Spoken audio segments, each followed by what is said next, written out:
Hi, Michael McLarney here, editor of Hardlines, Canada's weekly e-newsletter for the retail home improvement industry. I want to talk to you today about one province in particular which has been a hotbed of turmoil and change for this industry.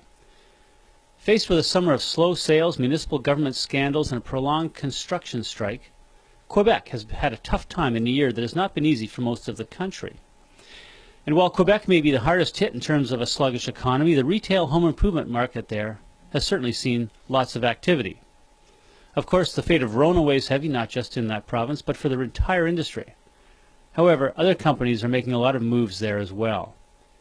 Two key players, BMR and La Coop Fédérée, have finally confirmed a deal whereby La Coop will take a minority interest in Group BMR. Now, we wonder why La Coop, which is flush with cash and eager to grow their home improvement retail side, would not make an outright takeover bid. Well, perhaps they tried to.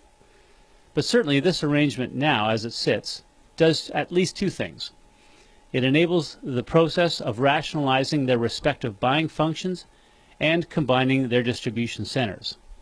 These moves alone will cause a lot of disruption in terms of jobs and relations with vendors.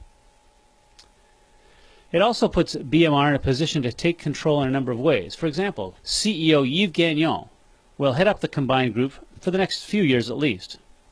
Meanwhile, other groups are placing a lot of bets on Quebec. Timbermart has about 100 dealers in the province flying the ACE banner. It's running trade ads that now reflect the combined membership and overall strength of the entire group, which has more than 4,000 stores in the U.S. and abroad.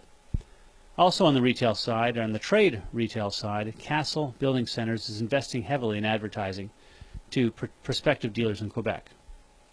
Home Hardware, which now has about 100 dealers of its own there, also sees that province as a growth opportunity and a target for expansion. That co-op is backing its commitment to Quebec with heavy advertising in all media. And of course, the province's and the country's largest player, Rona, is going through changes of its own as it repositions under its new executive team. While all eyes have been on its big boxes outside of Quebec, some changes are taking place at home, as well, including the takeover of some of its dealer members-owned stores and the repositioning of its Renault Depot banner in that province.